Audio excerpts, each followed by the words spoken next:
સુરતથી સમાચાર સુરતના ફેમિલી કોર્ટમાં એસિડ અટેકનો બનાવ બન્યો છે। કલેક્ટર ભવનના ચોથા માળે આવેલી ફેમિલી કોર્ટ ચાલુ કોર્ટે પતિએ પત્ની પર એસિડ અટેક કર્યો।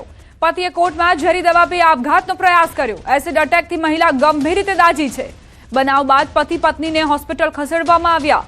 ફેમિલી કોર્ટમાં ખાધા ખોરાકીનો કેસ ચાલતો હતો। આ સમયે કોર્ટની અંદર જ પક્ષકારે મહિલા ઉપર એસિડ નાખી દીધું।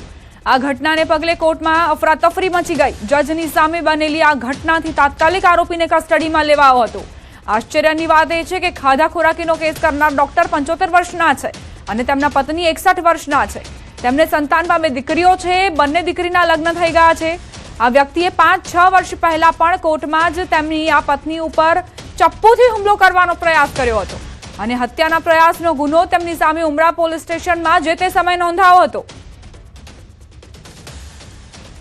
ફેમિલી કોર્ટનો ઝઘડો હતો બંનેનો પતિ પત્નીનો ઘણા વર્ષથી, પણ એ જે વિનોદભાઈ છે સામાવાળા એમના ઉપર અગાઉ પણ 307નો ગુનો ઓલરેડી નોંધાયેલો છે।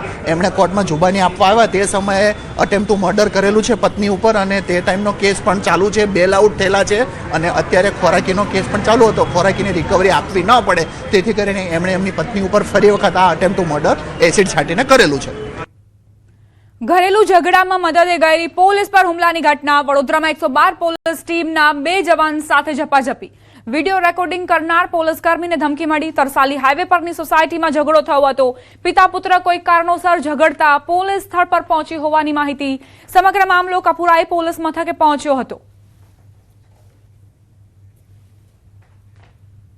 સાબરકાંઠામાં એઆર કન્સલ્ટન્સી નામની પોન્ઝી સ્કીમ દ્વારા 3 કરોડ રૂપિયાનું કૌભાંડ આચરનાર મુખ્ય આરોપી આખરે ઝડપાયો।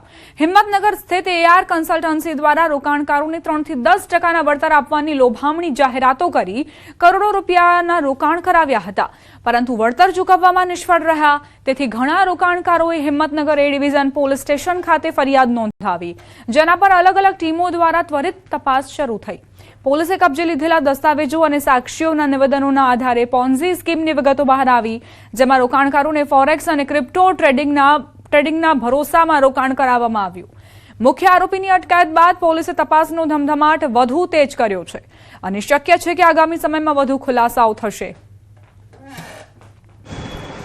3 કરોડથી વધારે રકમનું વિશ્વાસઘાતનો ગુનો 10મા મહિનામાં 2025માં દાખલ થયેલો, જે તપાસના કામે 2 આરોપીના અગાઉ અટક કરવામાં આવેલા અને આજ રોજ મુખ્ય આરોપી છે અજયસિંહ એને ગુનાના કામે અટક કરવામાં આવેલ છે।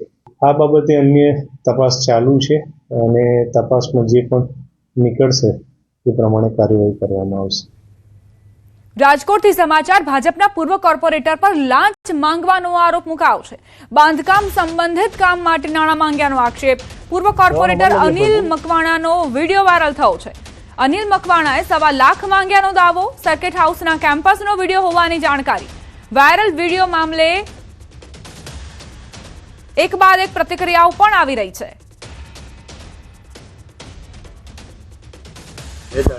કહેવાનો મતલબ યાર પૂરું કરી દો ને યાર, કામ પતે યાર, આપણે શું ભાઈ મેં તને આવું કહી દીધું અને હું તમને ખરેખર ક્યાંક કામ આવીશ એવું નથી, તમે સમજો યાર। એવું નહીં, મારી વાત મારે હમણાં મોટો કાર્યક્રમ કરવાનો અરે તમારા કાર્યક્રમ કરો, વાત સાચી છે, પણ તમે મારા જો હમણાં સમૂહ લગ્ન છે આવતા મહિને મારા ટ્રસ્ટ ભાગ હલાવું છું ને એના એને લેતા હેઠળ, એટલે મારા અત્યારે બધું થોડા દોડી છે મારા યાર। હવે કેટલા માટે હવે કામ કર્યો તમે દો વધારે 60,000 રૂપિયા, હવે તમે પૂરું કરી દો, હવે કઈ બોલો માં તમે હવે અનિલભાઈ, હવે ના ભાઈ તું રવા દે, તારો કમાઈ પગાર હવે ખરેખર હવે ભાઈ એક છેલ્લે હવા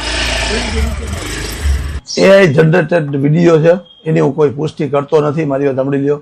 અને આ એક મને બદનામ કરવાનું કાવતરું છે મારા હરીફોનું, રાજકીય હરીફોનું, બરોબર છે।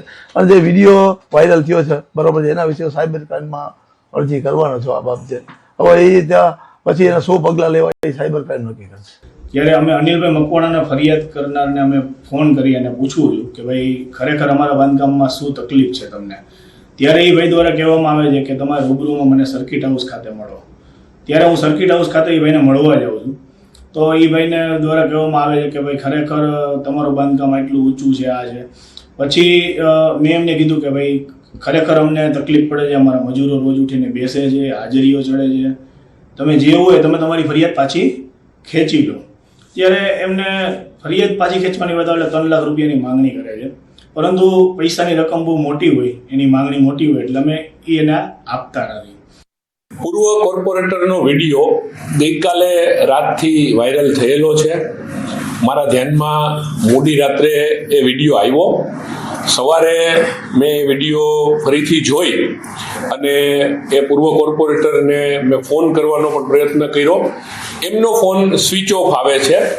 એટલે મેં કાર્યાલયથી રૂબરૂ એમના ઘરે એમને મેસેજ આપવાનો પ્રયત્ન કરેલો છે. આ બાબતનું એમને ખુલાસો હું પૂછવાનો છું અને આ ગંભીર બાબત જો લાગશે તો પાર્ટી એના ધારાધોરણ મુજબ જે કાંઈ પગલાં લેવા પડશે એ પણ પાર્ટી આ બાબતમાં પગલાં લેશે. ઉનાળાની શરૂઆત થતાં જ પાણીની પારાયણ સર્જાઈ છે. ગીર સોમનાથના સૂત્રાપાડાના ધામડેજ ગામે પીવાના પાણીને લઈને લોકોએ સૂત્રાપાડા કોડીના રોડ પર ચક્કાજામ કર્યો. છેલ્લા 1.5 મહિનાથી પીવાનું પાણી ન મળતા લોકોમાં ભારે રોષ જોવા મળ્યો. ગ્રામજનોએ સાંસદ, કલેક્ટર અને પાણી પુરવઠા વિભાગને અનેકવાર રજૂઆત કરી, છતાં નિરાકરણ ન આવતા લોકો રોષે ભરાયા. આ ચક્કાજામમાં સ્કૂલના વિદ્યાર્થીઓ પણ જોડાયા હતા.